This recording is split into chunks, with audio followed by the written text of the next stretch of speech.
nakarekober o kung nakakumpiska ang Iloilo City Police Office sang kapin 8.6 million pesos nga balor sang illegal nga droga sa din kalabanan diri ang Cebu gikan sa 20 ka mga individual nga nadakpan sa sulod sang isa ka semana nga anti-drug campaign kadungan ina sang selebrasyon sang Dinagyang Festival 2026.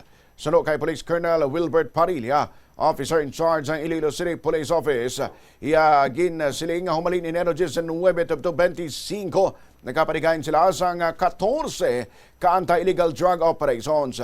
Nagresulta naman ini sa pagkakompiskar sa 1,270 ka gramo sang illegal nga droga nga nagabalor sang 8,636,000 pesos. Sa mga nadakpan nga mga individual, ang mga high value individuals samtang 11 naman ang street level individuals. Ang mga pinagkarako nga confiscation among City Drug Enforcement Unit nga may 5.95 million pesos nga balor sa Cebu kag may mga 4 ka mga nadakpan nga mga drug suspects. Suno kay ICPO Director Parilla, resulta ini sang pagtinguha sang kapulisan nga protektahan ang publiko ilabi na sa tion nga nagatililipon ang tuman kadamo nga tawo sa Iloilo City bangod sa Dinagyang Festival.